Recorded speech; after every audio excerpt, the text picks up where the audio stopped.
안녕하십니까. 업사이클 리서치 유채인 본부장입니다. 6월달 어마어마한 강세가 유지가 되면서 마감을 했습니다. 물론 아직 6월 30일 월요일 거래일이 남았습니다만은 실질적으로 7월달에 들어가기 때문에 7월달 전략을 어떻게 잡아야 될지 좀 고민을 좀 하다가 조금은 불안감이 좀 있어서 영상을 좀 찍고 있습니다.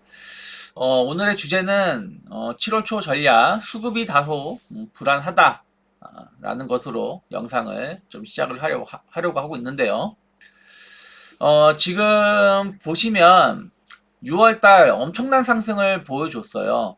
5월달에도 상당히 좋았거든요. 월간 기준으로 5% 정도 상승을 하면서 마감을 했는데 지금 6월달은 장중에 16% 가까운 상승을 보여줬습니다. 15.99%. 코로나 때, 그 11월 달에, 2020년 11월 달에 16.8%, 그리고 12월 달에 11%, 그리고 2021년 1월 달에 장중에 13%, 이렇게 상승한 적은 있었습니다만은 그 이후에 이렇게 15% 정도 상승은 거의 없었다라고 보시면 될 것 같아요. 그 2023년 10월달 급락 나오고 11월달에 한 11% 오른 적은 있었죠. 하지만 어쨌든 15% 거의 마감 가격에서 기준을 봤을 때 10% 이상 상승은 상당히 오래간만에 나왔다. 그만큼 임팩트 했다라고 생각을 좀 하고 있어요. 하지만 또 이 마지막 주만 본다라면 다소 좀 불안한 부분들이 여러 개 좀 노출되고 있지 않나 생각을 좀 하고 있습니다. 첫 번째, 뭐 기술적 분석이 전부는 아니지만 석별형이 한번 나왔습니다. 석별형이라는 것은 장대 양봉이 나오고 도지의 모습이 나오고 그 다음에 이제 음봉이 나왔을 때 석별형이라고 하죠. 저녁에 해가 지는 패턴이라고 그 해가 지는 것을 연출한다. 연상시킨다라는 거예요. 그래서 상승 추세에서 이러한 석별령이 나오면 약간 반전 신호로 해석되는 경우가 좀 있습니다. 그래서 지금 보시면 석별형이 여기서 나왔죠. 양봉이 나오고 소음봉 그리고 음봉. 코스피 지수로 보면은 이렇게 나왔지만 이게 코스닥 차트로 보시면은 180 코스피 200 차트로 보시면 정확하게 석별령에 더 가까워지죠. 또 이것을 선물 차트로 보시면 더욱더 석별형에 가까운 것을 확인할 수가 있죠. 그래서 지금 첫 번째 석별령이 한번 나왔다. 두 번째 연결 동작으로 흑상병이 나왔다는 거죠. 흑상병. 마찬가지입니다. 흑상병도 상승 추세에서 반전 신호로 해석이 되는 차트입니다. 그래서 지금 보시면 선물 차트로 보면 이렇게 나왔고 그리고 요 음봉 3개 흑상병 그리고 코스피 200 차트 역시 마찬가지입니다. 흑상병 코스피 차트도 마찬가지죠. 그래서 이런 것을 본다라면 기술적으로 봤을 때 다소 좀 조정이 나올 수 있다. 조정이라는 게 그렇다고 해서 뭐 엄청난 조정이 아니라 가격 조정이 이렇게 나올 수도 있는 것이고 아니면 이렇게 기간 조정이 이렇게 나올 수도 있는 것이죠. 한마디로 바로 이렇게 치고 나가기는 쉽진 않을 것 같다라는 신호가 지금 나오고 있는 것이 아닌가 생각하고 있고요. 두 번째로 중요한 거는 수급입니다. 개인 투자자하고 외국인하고의 수급이 상당히 좀 엇갈리는 모습을 보여주고 있죠. 지금 외국인은 이번 주 들어서 그러니까 어떻게 보면 이번 주에도 주 초에는 좋았죠. 혹은 지난주부터 이렇게 상승이 유지가 되는 와중에도 외국인은 오히려 좀 매도가 나왔다. 6월 16일, 6월 23일, 6월 25일부터는 대량의 매도가 좀 나왔다라는 것이죠. 그리고 기관 투자자 역시 마찬가지입니다. 기관 투자자 역시 마찬가지로 현 구간 이상에서는 매도를 많이 보여줬죠. 6월 19일, 6월 23일 거의 1조 가까운 매도, 6월 25일, 26일 합쳐가지고 1조 원 가까운 매도를 보여줬습니다. 근데 그 물량을 거의 대부분이 개인 투자자가 받아갔다는 것이죠. 코스피, 코스닥 모두. 특히 이게 조금 조심스러운 것은 무엇이냐?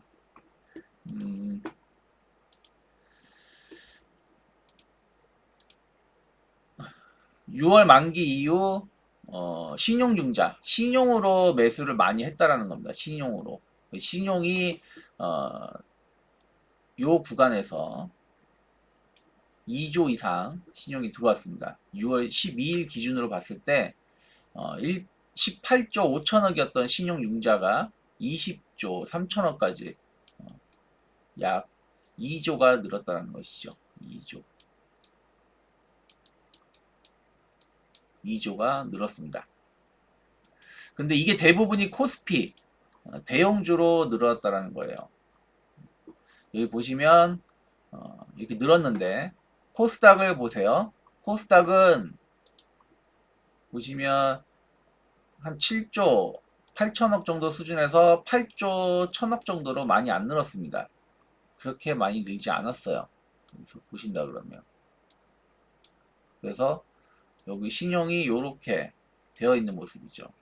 6월 4일, 6월 중순 이후부터 보신다면. 근데 코스피는 어떻습니까? 쭉 이렇게 늘었죠. 그래서 10조, 6월 12일 기준으로 10조 7천억 하던 게 지금 12조 2천억까지. 그러니까 대부분 코스피로 신용이 들어왔다라고 보시면 좋을 것 같아요. 수급을 조금 더 세분하게 분석을 해본다라면, 자, 외국인 같은 경우 5월 만기 이후에 4조 3천억 순매수를 보여줬어요. 근데 6월 20일까지 보시면 6월 20일까지 보시면 순간적으로 6조 4천억까지 순매수를 보여줬습니다.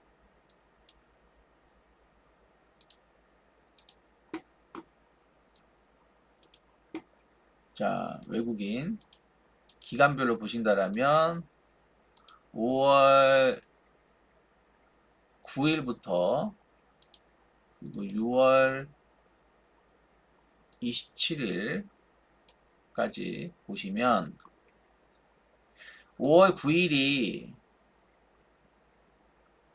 만기 이후거든요. 5월 만기 이후입니다. 이때부터 어떻게 보면은 진짜 강한 상승은 이때부터 나온 거지만 어쨌든 만기를 기점으로 해서 보신다라면 꾸준하게 상승을 한 거잖아요. 그래서 5월 만기 이후부터 수급을 조금 우리가 세분화해서 본다라면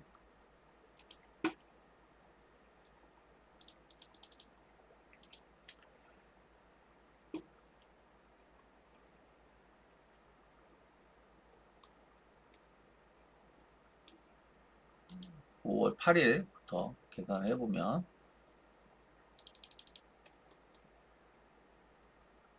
6월 24일 기준으로 봤을 때 5조 8천억 5조 8천억까지 매수가 들어왔었고 코스닥까지 합치면은 6조 4천억입니다. 6조 4천억. 근데 6월 24일 딱 이날이죠, 이날. 요 양봉 나온 날. 이후에 보면은 지금 외국인은 4조 3천억, 코스닥은 매수한 거 다 정리가 되는 것을 살펴볼 수 있다라는 것이죠. 그리고 또 하나 보신다 그러면 그 6월 13일, 12일 이날이 만기일이거든요. 이날이 만기일인데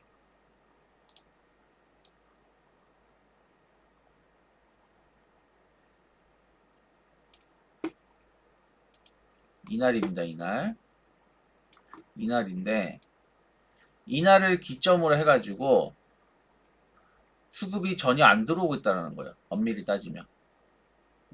그러니까 이때까지 5조 3천억 정도 수준에 있었던 것이 5조 8천억까지 늘었다가 다시 내려오는 모습이라는 거죠. 그러니까 사실은 주가 지수는 여기 이만큼 올라와 있지만 외국인 수급은 요 정도 수준에 있다는 겁니다. 수급은 증시가 상승하면서 올라갔다가 이렇게 내려와 있는 상황이라는 거죠. 수급의 양을 본다라면 그렇다라는 것입니다. 그리고 선물도 매도로 반전됐다. 그래서 6월 20일까지 순간적으로 6조 4천억까지 순매수가 됐는데 6월 만기 이후에 보면은 외국인은 1조 6천억 그리고 선물 2만 개가 순매도가 되고 있다라고 보시면 될 것 같아요. 그것이 지금 이거 일간으로 보신다라면 6월 만기가 이때쯤이죠.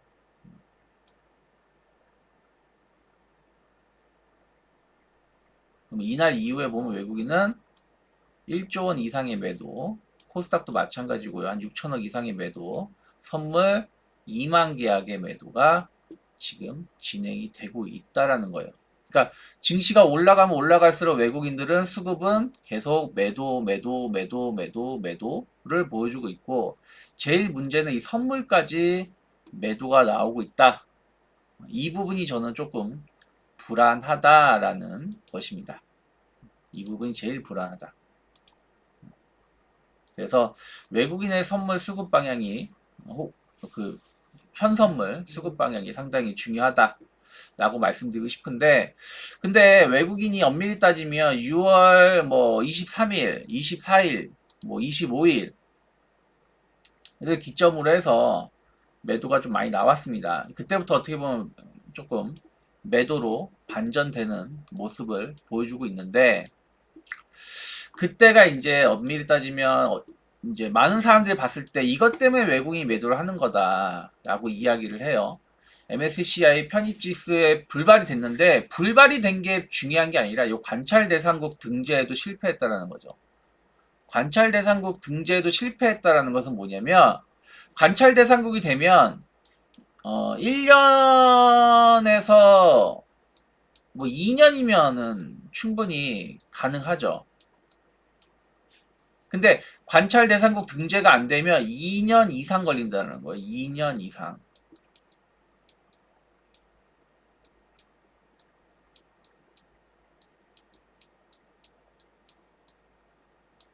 2년 이상 걸린다는 겁니다.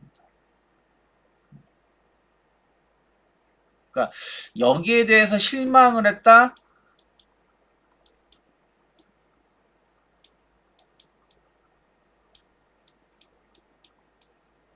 실망을 했다. 그래서 매도가 나온 것이다. 뭐 그럴 수도 있겠죠. 딱 이게 이제 6월 25일이니까요. 6월 25일. 그래서 이것 때문에 실망해서 매도가 나왔다. 라고도 볼 수 있는데 저는 뭐 그 부분은 일부 있었다라고 보고 있지만 결국에는 너무 많이 올랐다. 한국 증시가 다른 나라 증시 대비해서 많이 올라서 매력이 좀 없다. 매력이 좀 없어졌다라고 저는 보는 게 맞지 않나 생각을 좀 하고 있어요. 특히 그 최근에 보시면 나스닥 다시 한번 신고가 갱신을 해주면서 좋은 상승을 보여주고 있고요. S&P 500도 역사적 신고가가 다시 만들어졌습니다. 그리고 일본 증시도 보면 최근에 다시 이 박스권 상단까지 올라오는 모습을 보여주고 있어요. 그리고 독일 증시는 좀 조정이 나왔다가 다시 박스권 상단까지 이 직전 고점 언저리까지 올라오려고 하고 있다는 것이죠. 근데 우리나라 증시는 먼저 이렇게 치고 올라온 부분들이 좀 있어서 그 부분에 대해서 약간의 리밸런싱 작업이 좀 이루어진 것이 아닌가, 이루어지고 있는 것이 아닌가 생각을 좀 하고 있어요.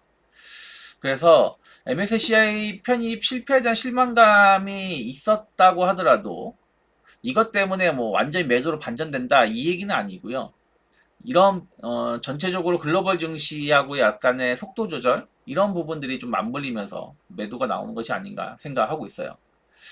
다만 이제 제가 걱정되는 건 신용이라는 겁니다. 신용이 말씀드린 대로 6월 만기 이후에 2조 원 이상 늘어났고 뭐 혹자는 이런 말씀을 하십니다. 예탁금이 늘어나고 있다. 예탁금이 지금 66조다. 그러면 예탁금 대비해서 신용잔고 20조는 그렇게 많은 게 아니다.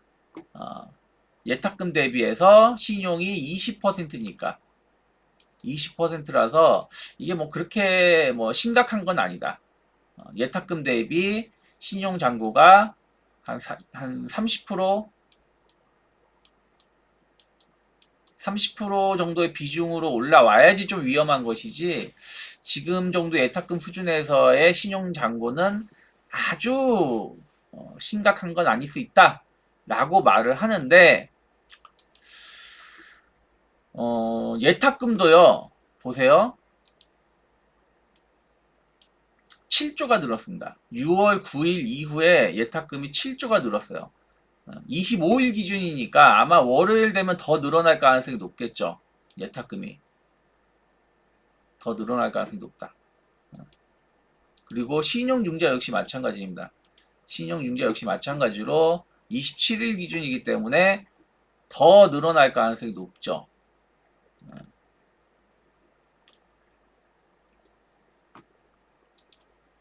그런데 제가 하고 싶은 얘기는 여기에 있어요. 어저께 오늘부터 어제부터 적용되는 건가요?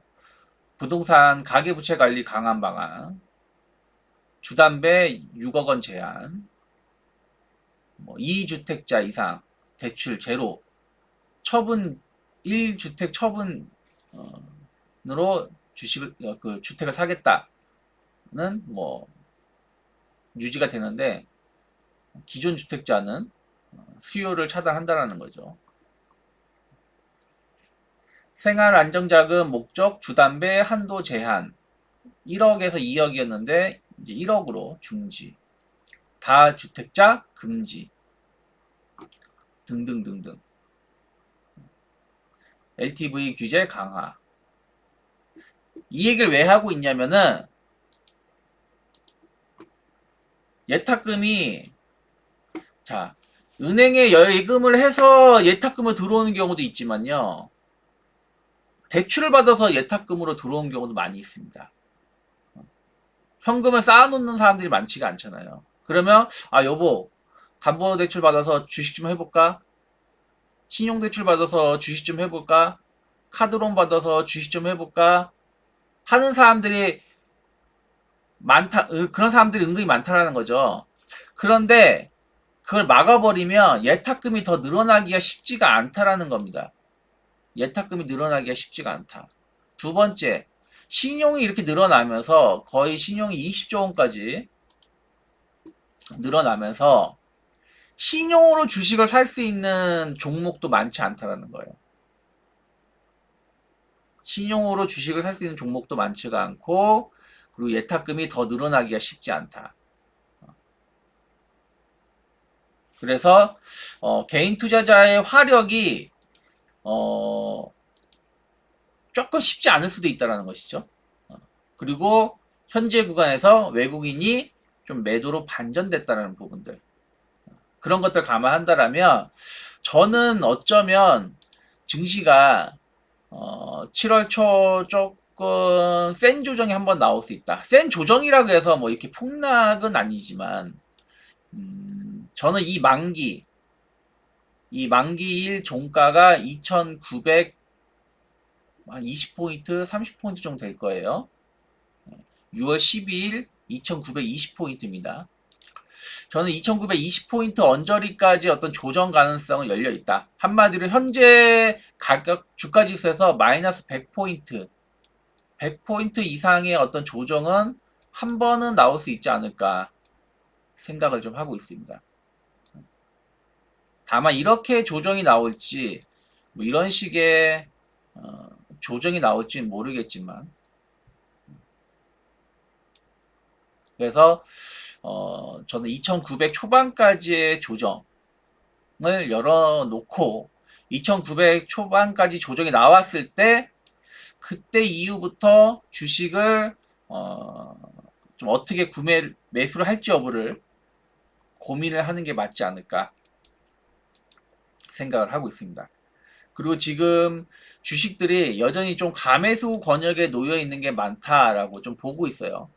저는 하이닉스 뭐 50만 원도 간다라고 보고 있습니다. 50만 원도 가지만 어찌되었든 흑상병이 나왔다라는 부분들, 뭐 이런 흑상병이라고 표현하기 힘들지만 어쨌든 석별형 같은 모습이 나왔다라는 것은 하이닉스가 다시 한번 한 25만 원대까지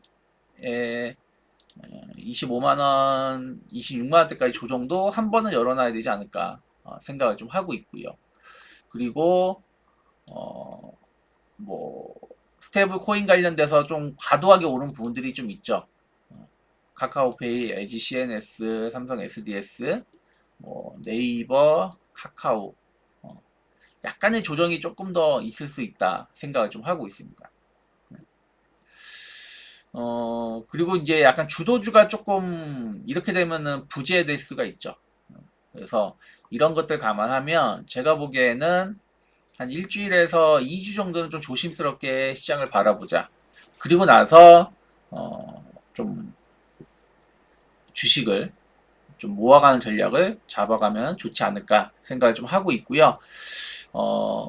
뭐 지금 하이닉스라든지 스테이블 코인 관련돼서 좀 조정이 나올 수 있다라고 말씀드렸지만 또 저는 1순위로 주식을 산다라면 또 하이닉스라든지 스테이블 코인이라고 생각을 좀 하고 있습니다. 그래서 너무 시장을 부정적으로 볼 필요는 없지만 그래도 확인할 건 확인하자라는 말씀을 드리면서 오늘 방송 여기서 마무리하도록 하겠습니다.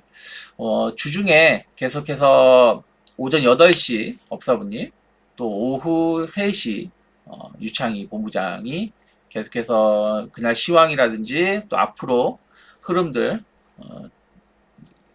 이야기를 좀 해드리고 있으니까 주중 방송 계속 참고해 주시고요. 좀 큰 그림으로 봤을 때는 지금은 좀 조심해야 되는 구간이다라는 말씀 드리면서 오늘 방송 여기서 마무리하도록 하겠습니다. 주말 잘 보내시고요. 내일 다시 여러분들 곁으로 찾아오도록 하겠습니다. 지금까지 업사이클 리서치 유창희 본부장이었습니다. 감사합니다.